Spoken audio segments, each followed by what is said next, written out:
volevo portare il saluto del comandante regionale, il dottor Daniele Zoli, che invitati di 2 giorni fa mi ha incaricato di partecipare a questo incontro, del quale ringraziamo legalmente.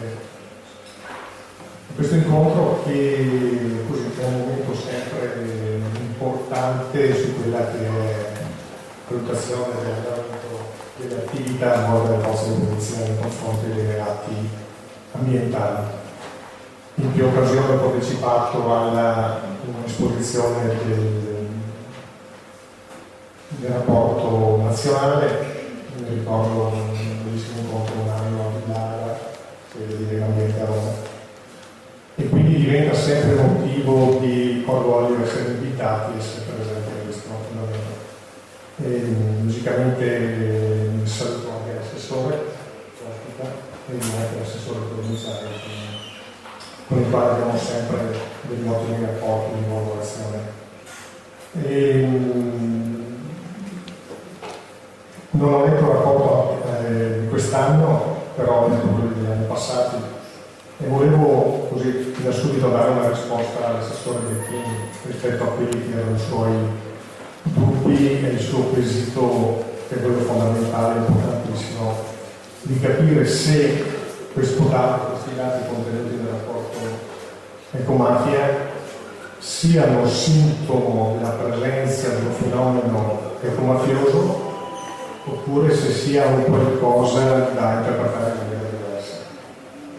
Allora, ho letto ieri o l'altro ieri sul giornale che nel lancio delle agenzie vostre in Veneto sono stati accertati poco meno di 900 infrazioni e sono state denunciate poco più di 900 persone. E io posso rispondere che in questi numeri ci sta dentro tutto quello che è previsto dalla normativa ambientale, in particolar modo il testo unico ambientale, la parte riguardante i rifiuti, ci sta dentro tutte le infrazioni di carattere penale, dalla semplice violazione a quelle che sono le prescrizioni autorizzative, che è comunque di natura penale, a tentativi di discarica abusiva, e ci sta dentro pure però anche il reato previsto dall'articolo 260, quello che col decreto Ronchi era nato come 53 bis, e quindi le attività organizzate di traffico di rifiuti.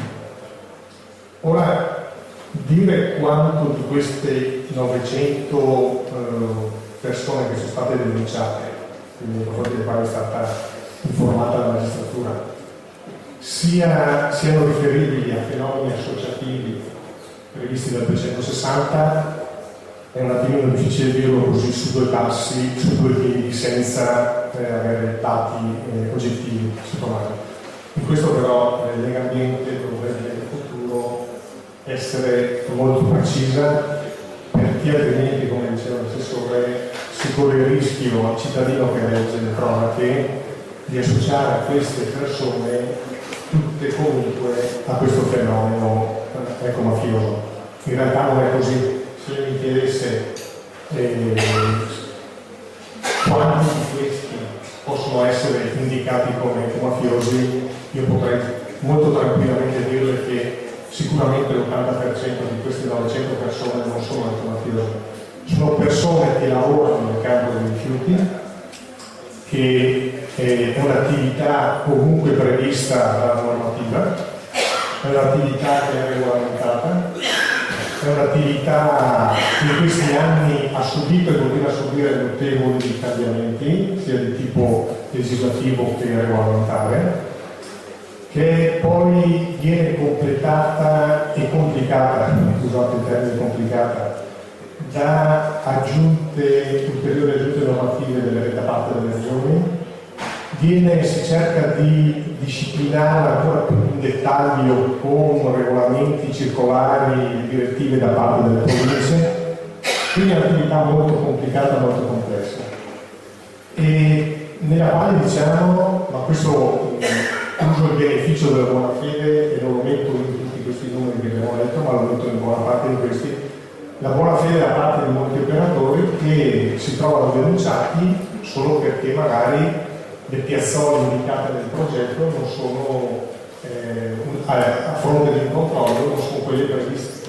Magari il rifiuto A era previsto nella piazzola B e invece si trovava nella piazzola C e viceversa con l'altro. Quindi cosa che sostanzialmente non crea nessun tipo di problema. Però altrettanto veramente voglio dire che questo è previsto dalla norma e questo noi cerchiamo. Ora sul numero, sul 900, su questo dato 900, io appunto mi sono soffermato un attimo di più e volevo dire che questo dato potrebbe anche diventare 9.000 l'anno prossimo, come potrebbe diventare anche 90, e questo comunque non sposterebbe di una virgola il problema. E le variabili che incidono a definire questo numero sono tantissime.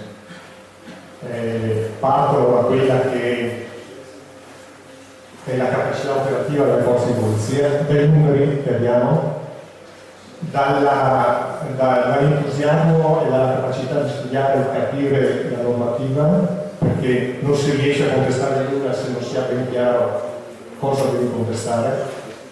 Ecco, la semplice valutazione di quella che è l'autorizzazione che il soggetto ha in mano è una cosa molto complicata da fare, e quindi uno deve sapere esattamente cosa fare, cosa vedere per fare bene il suo lavoro.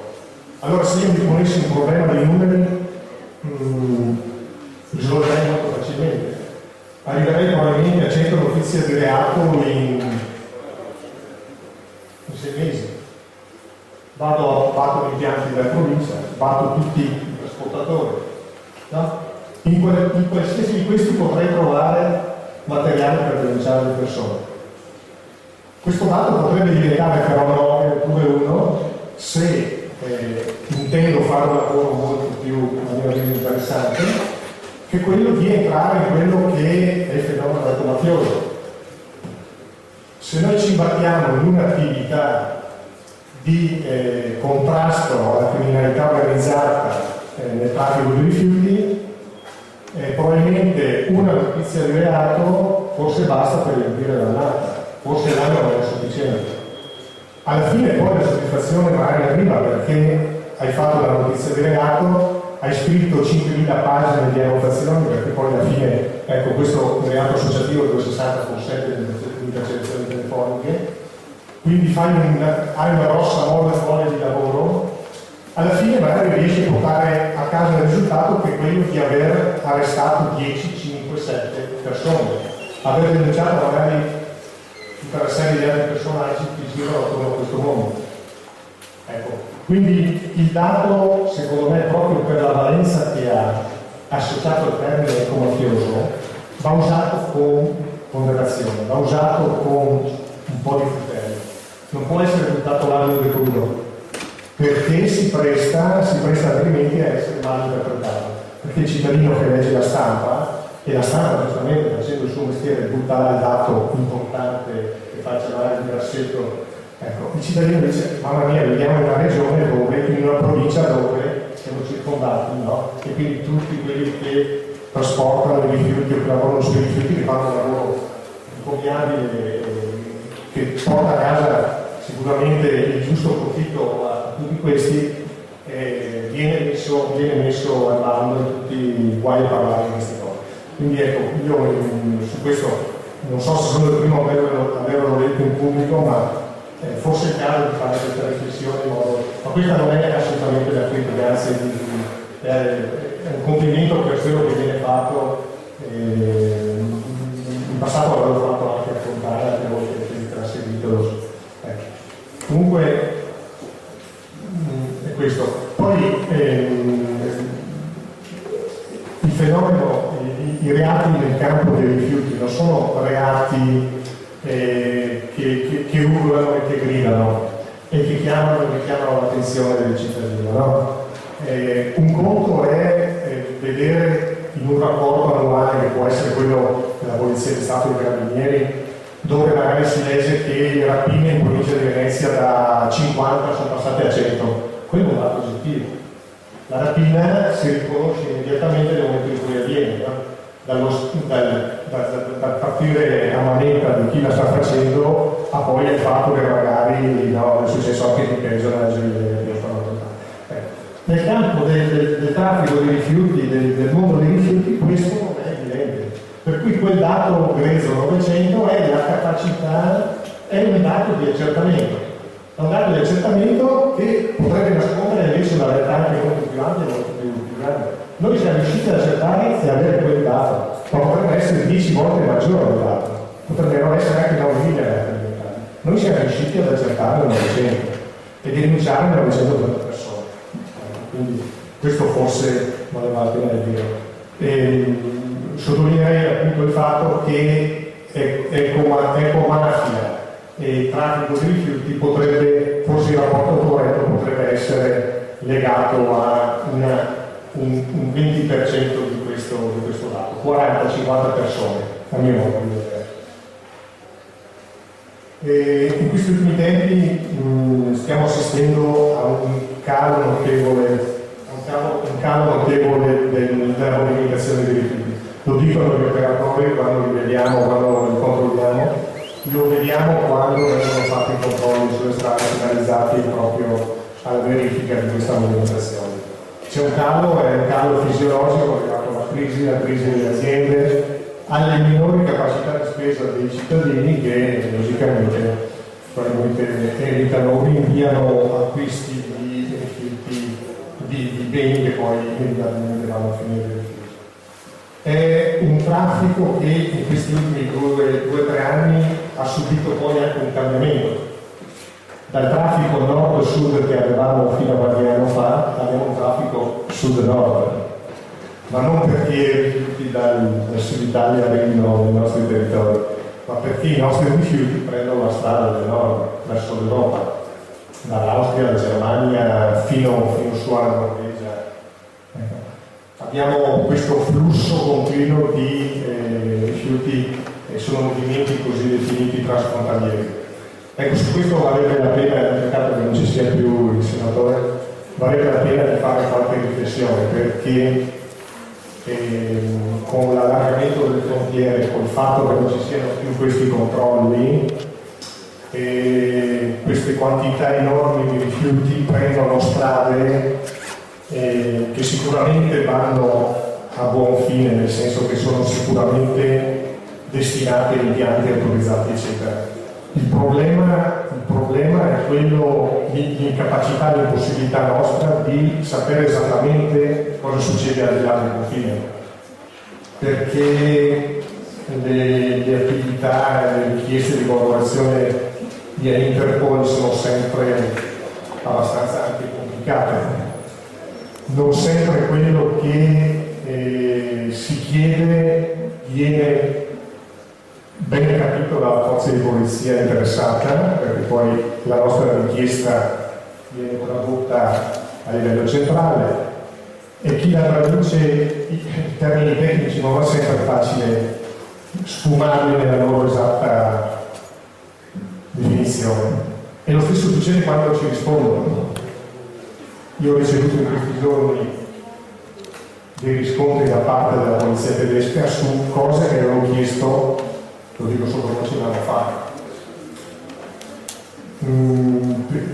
E in questo però siamo stati anche aiutati, ci sono state sollecitazioni, però è passato un anno per avere la risposta.